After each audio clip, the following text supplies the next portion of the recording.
നമസ്കാരം. പത്തനംതിട്ട ജില്ലാ പഞ്ചായത്ത് അംഗവും കോൺഗ്രസ് നേതാവുമായ ശ്രീനാദേവി കുഞ്ഞമ്മയെ പുകഴ്ത്തി സാമൂഹിക പ്രവർത്തകൻ രാഹുൽ ഈശ്വർ. ശ്രീനാദേവി കുഞ്ഞമ്മ നാളെ കേരളത്തെ നയിക്കേണ്ട മന്ത്രിയാകുവാൻ യോഗ്യതയുള്ള മികച്ച വനിതാ നേതാവാണെന്നും അവർ പുരുഷന്മാരുടെ കൂടെ പ്രതീക്ഷയാണെന്നുമാണ് രാഹുൽ ഈശ്വർ പറയുന്നത്. രാഹുൽ മാങ്കുളത്തിൽ MLA-ക്കെതിരായ പീഡന പരാതിയിൽ അതിജീവിതനൊപ്പം നിൽക്കണമെന്ന വ്യത്യസ്തമായ നിലപാട് സ്വീകരിച്ച നേതാവാണ് ശ്രീനാദേവി കുഞ്ഞമ്മ. ഇതിന് പിന്നാലെയാണ് ശ്രീനയെ പിന്തുണച്ചുകൊണ്ടുള്ള പോസ്റ്റ് രാഹുൽ ഈശ്വർ ഫേസ്ബുക്കിലൂടെ പങ്കുവച്ചത്. രാഹുൽ ഈശ്വറിന്റെ പോസ്റ്റ് ഇങ്ങനെയാണ്: ഈ സ്ത്രീയെ നോക്കി വെച്ചോ, നാളെ നമ്മുടെ നേതാവാകാനും മന്ത്രിയെ നമ്മളെ നയിക്കുവാനുമുള്ള ഒരു മികച്ച വനിതാ നേതാവാണ്. എല്ലാവർക്കും നീതി വേണമെന്ന് വാദിക്കുന്ന അറിവും കഴിവുമുള്ള ശ്രീന. ഞങ്ങൾ പുരുഷന്മാരുടെ കേരളത്തിലെ സ്ത്രീ പുരുഷ ജനങ്ങളുടെ പ്രതീക്ഷയാണ്. മെൻസ് കമ്മീഷൻ ബിൽ ശ്രീനാജിക്ക് നൽകി സഹായം അഭ്യർത്ഥിച്ചു എന്നാണ് രാഹുൽ ഈശ്വർ കുറിപ്പ് പങ്കുവച്ചത്. കഴിഞ്ഞ ആഴ്ച പ്രശസ്ത ചലച്ചിത്ര സംവിധായകനും അഭിനേതാവുമായ ബാലചന്ദ്ര മേനോനെയും രാഹുൽ നേരിൽ കണ്ടിരുന്നു. ബാലചന്ദ്ര മേനോനെ കണ്ട് മെൻസ് കമ്മീഷൻ മിഷനുള്ള പിന്തുണ നൽകുവാൻ അഭ്യർത്ഥിച്ചുവെന്നും അദ്ദേഹം വളരെ വലിയ പ്രോത്സാഹനമാണ് നൽകിയതെന്നുമാണ് രാഹുൽ ഫേസ്ബുക്കിലൂടെ കുറിച്ചത്. രാഹുൽ മാങ്കുട്ടത്തിൽ വിഷയത്തിൽ അതിജീവിതന്റെ ഒപ്പമാണ്. അതിജീവിതന് മനക്കരുത്തുണ്ടാകട്ടെ, സത്യം ജയിക്കട്ടെ. സത്യം അവൾക്കൊപ്പമാണോ അവനൊപ്പമാണോ എന്ന് കോടതി തീരുമാനിക്കട്ടെ. അതുവരെ രാഹുൽ ക്രൂശിക്കപ്പെടേണ്ടതില്ല എന്നാണ് ശ്രീനാദേവി സമൂഹ മാധ്യമത്തിൽ പങ്കുവച്ച വീഡിയോയിൽ പ്രതികരിച്ചത്. ചിലർ അജണ്ട വെച്ച് നടത്തുന്ന കഥാപ്രസംഗങ്ങളിൽ എത്രമാത്രം വാസ്തവമുണ്ടെന്നത് ബോധ്യപ്പെടുത്തുവാൻ ശ്രദ്ധിക്കേണ്ടതാണ്. കഥകൾ മെനയപ്പെടുന്നുണ്ടോ എന്നതും വിലയിരുത്തണം. അവനവന്റെ വിഷയങ്ങളിലും സ്ഥാപനങ്ങളിലെ ജീവനക്കാരുടെ വിഷയങ്ങളിലുമെല്ലാം ഈ കാര്യത്തിലും കരുണയും വരുന്നുണ്ടോ എന്നും ശ്രദ്ധിക്കണം.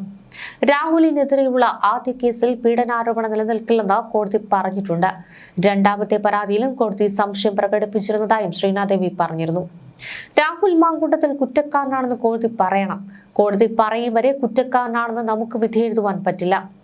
നിയമസഭാ സാമാജികൻ എന്ന നിലയിൽ ഇത് പ്രാധാന്യം കൊടുക്കേണ്ട വാർത്ത തന്നെയാണ്. പക്ഷേ പ്രാധാന്യം കൊടുക്കുമ്പോൾ ഇത്രയധികം കഥകൾ മെനയുമ്പോൾ കഥകൾ മെനയുന്നില്ല എന്ന റിപ്പോർട്ടർമാർ ശ്രദ്ധിക്കണമെന്നാണ് ശ്രീനാദേവി പറഞ്ഞത്. താൻ അതിജീവിതയ്ക്കൊപ്പമാണെങ്കിലും വിവാഹിതയായ സ്ത്രീയാണ് അവസാനത്തെ കേസിലും പരാതിക്കാരി. അങ്ങനെ ഒരു വിവാഹ ബന്ധത്തിൽ നിൽക്കുമ്പോൾ അതിന്റെ പവിത്രത കാത്തു സൂക്ഷിക്കുവാൻ കഴിയാതെ വരുമ്പോൾ അവർ ഉയർത്തിയ ആക്ഷേപങ്ങൾ പൂർണ്ണമായും ഉൾക്കൊള്ളുവാൻ കഴിയുന്നില്ല എന്നും ശ്രീനാദേവി പറഞ്ഞിരുന്നു. അതേസമയം സൈബർ അധിക്ഷേപം നടത്തിയെന്ന് കാണിച്ചുകൊണ്ട് ശ്രീനാദേവിക്കെതിരെ രാഹുൽ മാങ്കുട്ടത്തിൽ കേസിലെ അതിജീവിത മുഖ്യമന്ത്രിക്ക് പരാതി നൽകിയിരുന്നു. ഇതിന് പിന്നാലെ തനിക്കെതിരെ വ്യാജ ഉള്ളടക്കമുള്ള പരാതി നൽകിയെന്ന് ആരോപിച്ചുകൊണ്ട് ശ്രീനാദേവി മുഖ്യമന്ത്രിക്ക് പരാതി നൽകി. മൂന്നാമത്തെ പീഡന കേസിലെ പരാതിക്കാരിക്ക് പിന്നിൽ റിനി ആണ് എന്ന ബോംബ് ആദ്യം പൊട്ടിച്ചത് ഉറ്റ സുഹൃത്തായ ഫെനി നൈനാനായിരുന്നു. റിനിയുടെ പ്രേരണയാലാണ് മൂന്നാമത്തെ കേസ് ഉണ്ടായതെന്ന് ഫെനി തെളിവുകൾ നിരത്തി സോഷ്യൽ മീഡിയയിൽ പോസ്റ്റുകൾ ഇട്ടു. ഈ ഗൂഢാലോചനയുടെ ചുരുളഴിക്കുവാൻ രാഹുൽ ആർമി കരുവാക്കിയത് പത്തനംതിട്ട ജില്ലാ കൗൺസിലറും കോൺഗ്രസ് നേതാവുമായ ശ്രീനാദേവി കുഞ്ഞമ്മയെയാണ്. ശ്രീനാദേവിയുടെ ഇടപെടലുകളിലൂടെ റിനിയുടെ നീക്കങ്ങൾ ഓരോന്നായി പൊളിച്ചെടുക്കുവാനാണ് രാഹുൽ അനുകൂലികൾ ശ്രമിച്ചത്. ഈ ഗൂഢാലോചനയുടെ മുനയടിക്കുവാൻ ശ്രീനാദേവി കുഞ്ഞമ്മ നടത്തിയ അഭിമുഖം ഒരു വലിയ വഴിത്തിരിവായി മാറി. റിനിയുടെ പേര് നേരിട്ട് പറയാതെ തന്നെ അവർ ചില കടുത്ത ചോദ്യങ്ങൾ ഉയർത്തി. പരിചയപ്പെട്ട് 24 മണിക്കൂറിനകം ഒരാളിൽ നിന്ന് മോശമായ അനുഭവം ഉണ്ടായാൽ ആരെങ്കിലും ബന്ധം തുടരുമോ? ഇതായിരുന്നു ആ ചോദ്യം. മാത്രമല്ല, രാഹുൽ മോശമായി പെരുമാറിയെന്ന് ആരോപിക്കുന്ന അതേ ആൾ എന്തിനാണ് രാത്രി 12:30 മണിക്ക് ശേഷം അദ്ദേഹത്തെ വീഡിയോ കോൾ ചെയ്തത്? എന്തുകൊണ്ടാണ് please come to Telegram secret chat എന്ന് ആവർത്തിച്ച് ആവശ്യപ്പെട്ടത്?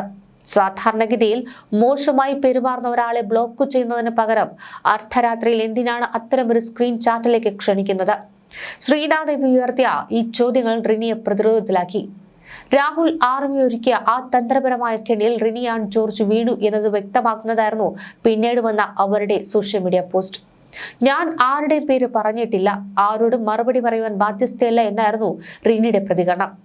എന്നാൽ ആ മറുപടിയിൽ തന്നെ റിനി തന്റെ തോൽവി സമ്മതിക്കുകയായിരുന്നുവെന്നാണ് രാഷ്ട്രീയ നിരീക്ഷകർ പോലും വിലയിരുത്തിയത്.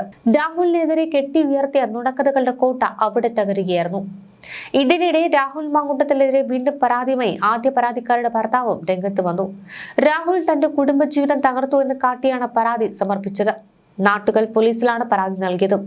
നേരത്തെ മുഖ്യമന്ത്രിക്കും DGPക്കും ഇയാൾ പരാതി സമർപ്പിച്ചിരുന്നു. പരാതി നൽകി 1 മാസമായിട്ടും നടപടി ഉണ്ടായിട്ടില്ല എന്നും യുവാവ് പറയുന്നു. രാഹുൽ മാങ്കൂട്ടത്തിനെതിരെ BNS 84 പ്രകാരം കേസ് എടുക്കണമെന്നാണ് പരാതിയിൽ പറയുന്നത്. 3ാം ബലാത്സംഗ കേസിൽ രാഹുലിന് ഒരാഴ്ച മുൻപ് ജാമ്യം ലഭിക്കുകയായിരുന്നു. പത്തനംതിട്ട സെഷൻസ് കോടതിയാണ് രാഹുൽ ജാമ്യം അനുവദിച്ചത്. ബലാത്സംഗ കുറ്റം നിലനിൽക്കുമോ എന്ന കാര്യത്തിൽ കൂടുതൽ അന്വേഷണം വേണമെന്നും കോടതി ഉത്തരവിലുണ്ട്. വിവാഹ വാഗ്ദാനം നൽകിയുള്ള പീഡനമെന്നാണ് പരാതിക്കാരിയുടെ ആക്ഷേപം. എന്നാൽ നിലവിലെ വിവാഹ ബന്ധം വേർപെടുത്തുവാതെ എങ്ങനെ മറ്റൊരു ബന്ധത്തിലേക്ക് പോകാൻ കഴിയുമെന്നാണ് കോടതി ചോദിച്ചത്. പീഡനം നടന്നതായി പറയപ്പെടുന്നതിന് ശേഷവും MLAയുമായി സൗഹൃദ സംഭാഷണങ്ങൾ ഉണ്ടായിട്ടുണ്ട്. വാട്സ്ആപ്പ് ചാറ്റുകളടക്കം തെളിവായി പ്രതിഭാഗം സമർപ്പിച്ചു. അറസ്റ്റിൽ നടപടിക്രമങ്ങൾ പാലിച്ചില്ല എന്ന് കണ്ടെത്തിയ കോടതി SITക്ക് ഇനി പ്രതിയെ കസ്റ്റഡിയിൽ ആവശ്യമില്ല എന്ന നിഗമനത്തിലേക്ക് എത്തുകയായിരുന്നു. പരാതിക്കാരിയെ ഭീഷണിപ്പെടുത്തരുത് എന്നതടക്കമുള്ള വ്യവസ്ഥകൾ കൂടി ഉൾപ്പെടുത്തിയാണ് ജാമ്യം അനുവദിച്ചത്. രാഹുലിന് ഇപ്പോഴും ഒരു കോട്ടവും പറ്റിയിട്ടില്ല എന്ന് തന്നെയാണ് സോഷ്യൽ മീഡിയ പോസ്റ്റുകളിലൊക്കെ തന്നെ വ്യക്തമാകുന്നത്. ഒരു ജനാധിപത്യ സംവിധാനത്തിൽ ഏറ്റവും അപകടകരമായ അവസ്ഥ എന്താണ്? കോടതികൾ വിധി പറയുന്നതിന് മുൻപേ ഭരണകൂടം ശിക്ഷ പ്രഖ്യാപിക്കുന്ന അവസ്ഥ തന്നെ എന്നതിൽ ഒട്ടും സന്ദേഹമില്ല. പാലക്കാട് MLA രാഹുൽ മാങ്കൂട്ടത്തെ അയോഗ്യനാക്കുവാൻ സർക്കാർ നടത്തുന്ന നീക്കങ്ങൾ അത്തരമൊരു അപകടകരമായ വഴിത്തിരിവിലേക്കാണ് നമ്മെ നയിക്കുന്നത്. ഇവിടെ പ്രശ്നം ഒരാൾക്കെതിരെയുള്ള കേസ് മാത്രമല്ല, നിയമവും രാഷ്ട്രീയവും തമ്മിലുള്ള അതിർത്തി ബോധപൂർവം മായ്ച്ചു കളയുന്ന ഭരണശൈലിയാണ്. രാഹുലിനെതിരെ ഇപ്പോൾ നിലനിൽക്കുന്നത് ആരോപണങ്ങളാണ്. അവ തെളിയിക്കപ്പെട്ട കുറ്റങ്ങളല്ല. ഒരു ജനപ്രതിനിധിയെ ജനവിധിയിൽ നിന്ന് നീക്കുവാൻ ഇത്ര മാത്രം മതിയെങ്കിൽ നാളെ ഏതു രാഷ്ട്രീയ എതിരാളികൾക്കും ഇതേ വിധി നേരിടേണ്ടി വരും. അപ്പോൾ നിയമം സുരക്ഷയല്ല, പ്രത്യുത ഭരണകൂടത്തിന്റെ കയ്യിലെ ആയുധമാണാവുക. കോടതിയുടെ നിലപാട് വളരെ വ്യക്തമാണ്. ജാമ്യം അനുവദിച്ചപ്പോൾ തന്നെ നിലവിലെ വസ്തുതകളിൽ ഗുരുതരമായ കുറ്റങ്ങൾ നിലനിൽക്കില്ല എന്ന നിരീക്ഷണം കോടതിയിൽ നിന്ന് ഉണ്ടായിട്ടുണ്ട്. എന്നിട്ടും കോടതി പറയാത്ത ശിക്ഷ ഭരണകൂടം പറയുവാൻ ശ്രമിക്കുന്നത് നിയമവ്യവസ്ഥയെ അവഹേളിക്കുന്ന സമീപനമാണ്. ഇവിടെ ഒരു അടിസ്ഥാന ചോദ്യമുണ്ട്. കുറ്റം തെളിയിക്കപ്പെടുന്നതിന് മുൻപേ ശിക്ഷ നടപ്പാക്കുവാൻ കഴിയുമോ? ഉത്തരം ഇല്ല എന്നാണ് ഇന്ത്യൻ ഭരണഘടനയിൽ പറയുന്നത്. എന്നാൽ രാഷ്ട്രീയ വൈരാഗ്യം അതിനെ അതേ എന്നാക്കുവാൻ ശ്രമിക്കുമ്പോഴാണ് ജനാധിപത്യം അപകടത്തിലാകുന്നത്. ഇതേ ഭരണകൂടം തന്നെ സ്വന്തം നിരയിലെ നേതാക്കൾ ഗുരുതരമായ ആരോപണങ്ങളിൽ അകപ്പെട്ടപ്പോൾ സ്വീകരിച്ച നിലപാട് നാം മറന്നിട്ടില്ല. അപ്പോൾ നിയമത്തിന്റെ സ്വാഭാവിക നടപടികൾ എന്ന വാക്ക് മുന്നിൽ വന്നു.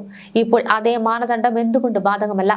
ഇവിടെ ഒരു MLAയുടെ രാഷ്ട്രീയ ഭാവിയെക്കുറിച്ചല്ല ജനം വ്യാകുലപ്പെടുന്നത്.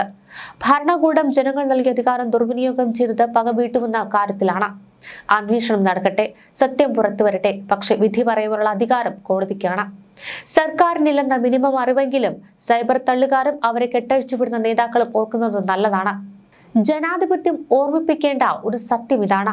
ജനവിധിയെ മറികടക്കുവാൻ കഴിയുന്ന രാഷ്ട്രീയ തന്ത്രങ്ങൾ വിജയിച്ചാൽ നാളെ ആ ജനാധിപത്യം തന്നെ അവശേഷിക്കില്ല. ഉപസംഹാരം കോടതി കുറ്റവാളിയെന്ന് പ്രഖ്യാപിക്കുന്നത് വരെ രാഹുൽ മാങ്കൂട്ടത്തിനൊപ്പം തന്നെ എന്നാണ് അഡ്വക്കേറ്റ് ശ്രീജ നായർ എന്നയാൾ കുറിച്ചത്.